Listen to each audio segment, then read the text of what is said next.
Assalamualaikum warahmatullahi wabarakatuh. Kembali lagi di channel YouTube aku.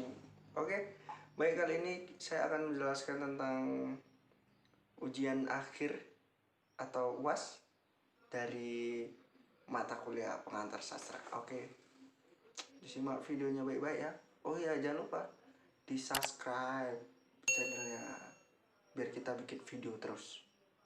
Oke, ini. Oke, kita di sini sudah pada soal-soal ujian akhir pengantar sastra yang akan saya jawab. Ujian akhir pengantar sastra, nama Yoga Alfarizi, NIM 2020340020, kelas PPSIA, mata kuliah pengantar sastra. Soal yang pertama yang saya akan jawab di sini ada: sastra merupakan cerminan dari hidup dan kehidupan. Mengapa demikian? Jelaskan. Sebelumnya saya akan menjelaskan mengapa sebuah karya sastra itu cerminan gitu ya. Cerminan. Karya sastra merupakan cerminan dari sebuah realitas kehidupan sosial masyarakat. Sebuah karya sastra yang baik memiliki sifat-sifat yang abadi dengan memuat kebenaran-kebenaran yang hakiki yang selalu ada selama manusia masih ada. Sumarjo dan Saini 1991. Selanjutnya dikatakan oleh Tain dalam Indra Suara 2008, sastra tidak hanya sekedar karya yang bersifat imajinatif dan pribadi, tetapi dapat pula merupakan cerminan atau rekaman budaya, suatu perwujudan pikiran tertentu pada saat karya itu dilahirkan.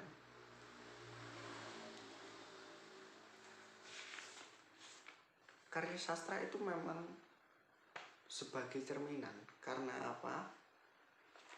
Karya sastra itu dilahirkan oleh pengarang untuk dinikmati orang lain. Orang lain itu adalah siapa? Orang lain itu adalah pembaca dan penikmat sastra pastinya, yaitu masyarakat yang berada di dalam lingkungan maupun luar lingkungan budaya yang melingkupinya. Dan mengapa karya sastra itu merupakan cerminan? Dan karena orang-orang sangat totalitas yang saling tergantung dan mengembangkan suatu kebudayaan itu tersendiri.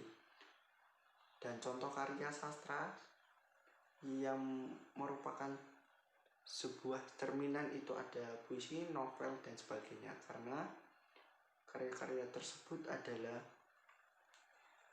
ungkapan. Karena itu tadi, sebuah karya itu adalah ungkapan yang diungkapkan oleh pengarang, yang dibaca atau dinikmati oleh penikmatnya dan pembacanya. Jadi kalau sastra merupakan cerminan hidup itu memang benar gitu, memang benar menurut saya begitu. Yang kedua ada: sebutkan mitos apa saja yang ada di daerah Anda. Apakah ada kaitannya mitos dan legenda? Sertakan dengan gambar ilustrasinya. Sebelumnya, salah satu mitos yang saya ambil adalah mitos tentang Langgar Bubrah, dimana sampai sekarang dari penjelasan Mas Parijotomuryo pada saat saya melakukan observasi di video sebelumnya ada, bisa dicek, itu setiap orang melakukan hajatan itu pasti akan ada melakukan sesembahan, dalam arti ya tradisi makan bersama di Langgar Bubrah tersebut. Tujuannya apa? Ya tujuannya itu tadi agar terhindar dari malapetaka dan sebagainya. Tradisi itu tersebut sudah ada sejak lama, jadi sangat dipercayai oleh masyarakat tersebut, masyarakat yang ada di sekitarnya begitu. Dan ini sekilas videonya, nanti saya cuplikan. Ini dia.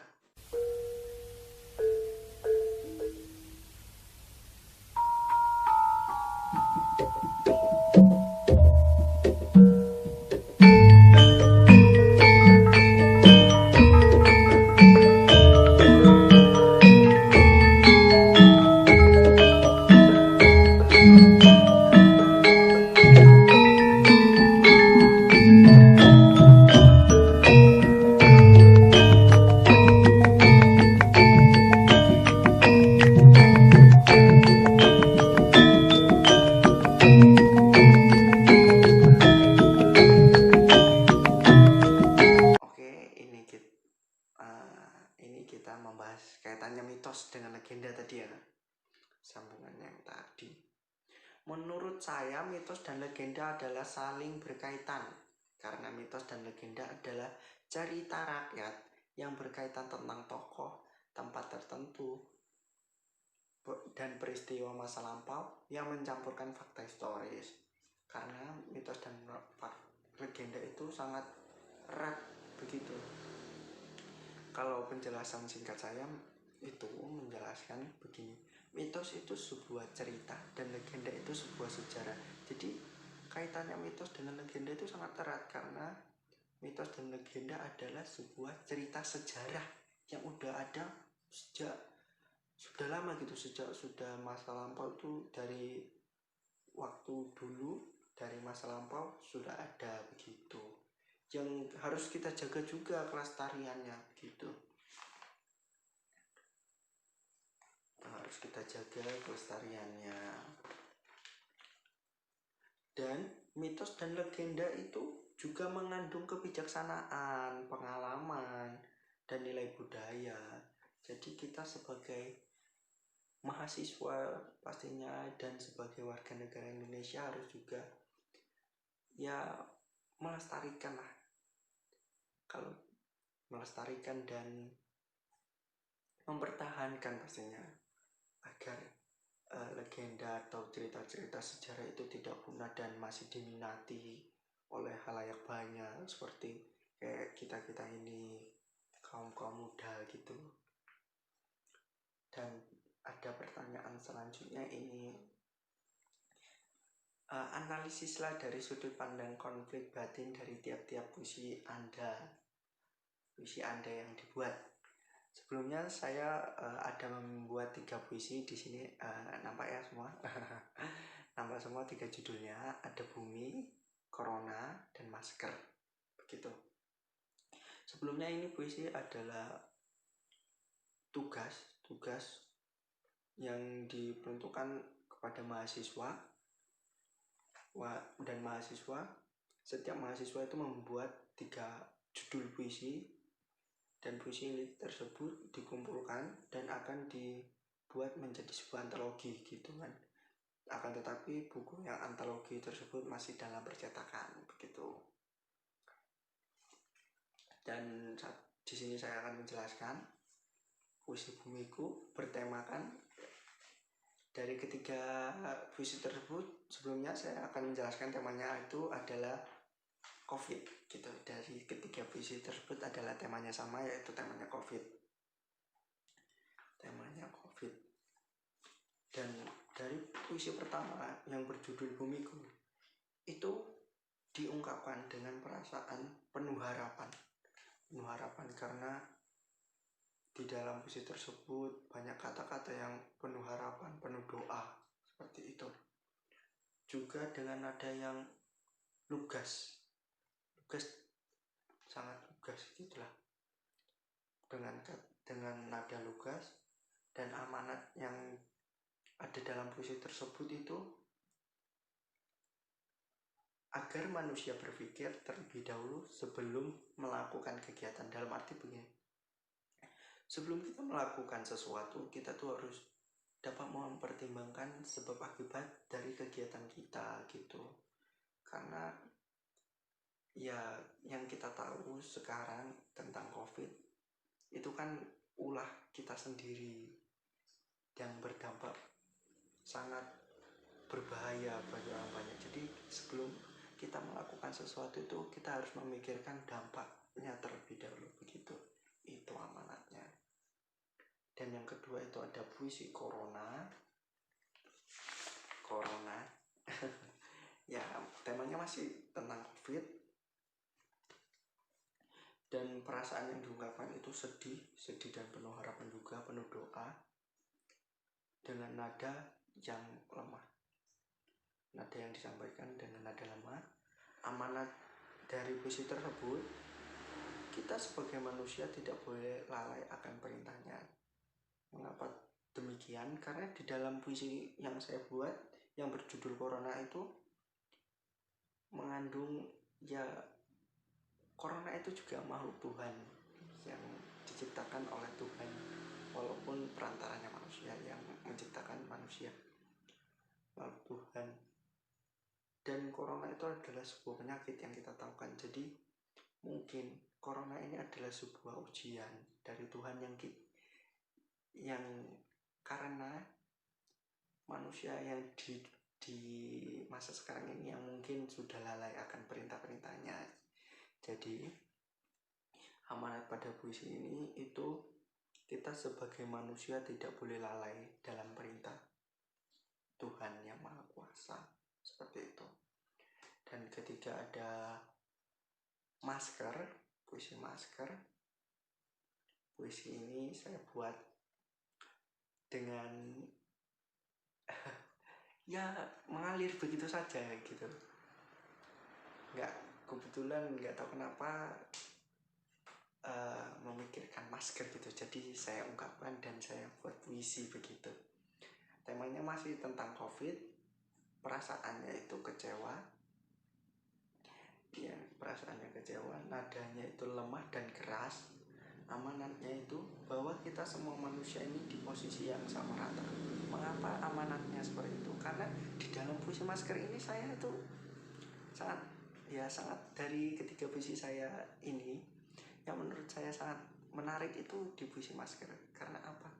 Ya karena kita di masa yang sekarang ini tuh dalam membedakan seseorang itu sulit karena ya terhalang atau tertutupi oleh masker.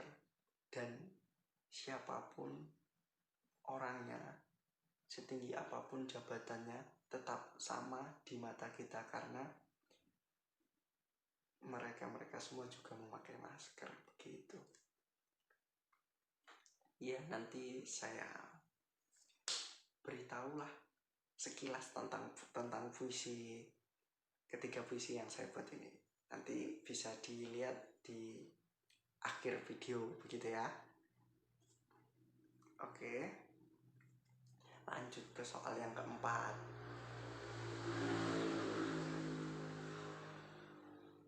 Mana ini? Kelebihan. Ini soal yang keempat. Jelaskan yang dimaksud dengan sastra dan ilmu sastra yang melatar belakangi kemunculan karya sastra. Sebelumnya, sastra adalah ungkapan ekspresi manusia berupa karya tulisan atau lisan berdasarkan pemikiran, pendapat, pengalaman hingga perasaan. Dan ilmu sastra adalah ilmu yang menyelidiki tentang karya sastra secara ilmiah dengan berbagai gejala dan masalah sastra.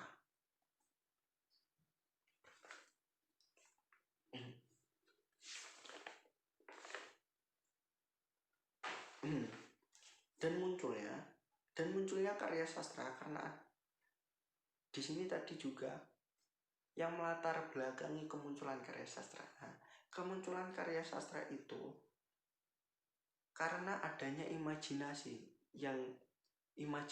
dari seorang pengarang yang di dalamnya itu ada sebuah ide, pemikiran, dan perasaan pengarang yang diungkapkan, begitu. Jadi sastra adalah ungkapan dan ilmu sastra itu adalah ilmu yang menyelidiki tentang sastra. Dan kemunculan karya sastra itu terjadi karena sebuah ungkapan perasaan atau ide atau sebuah imajinasi yang diungkapkan oleh pengarang dan ditulis menjadi sebuah karya sastra, begitu. Jadi yang melatar belakang kemunculan karya sastra itu adalah menurut saya ungkapan dari seorang pengarang, baik itu pengarang puisi, pengarang novel dan sebagainya gitu. Ungkapan yang di dalamnya yang terdapat di dalamnya itu ada imajinasi, ide, perasaan gitu. Yang perasaan yang diungkapkan dan menjadi sebuah karya sastra. Nah, kita lanjut ke pertanyaan terakhir ini ya. Jelaskan perbedaan puisi, cerpen, novel, dan drama. Unsur apa saja yang membedakan karakteristik karya sastra tersebut? Sebelumnya, di sini saya akan menjelaskan. Di sini penjelasan singkat tentang novel, cerpen, drama, dan puisi. Novel, cerita yang menceritakan tentang kehidupan yang panjang, misalnya dari kecil sampai tua, dan berbagai sudut pandang. Cerpen, cerita pendek yang biasanya hanya menggunakan satu sudut pandang saja. Drama, menceritakan suatu kejadian, mulai percakapan antar tokoh. Puisi, menceritakan sesuatu dengan kata-kata yang indah dengan aturan tertentu. Ini hanya penjelasan singkat. Di sini saya ada penjelasannya juga. Akan menyampaikan penjelasan tentang novel, puisi, dan drama dan cerpen gitu ya.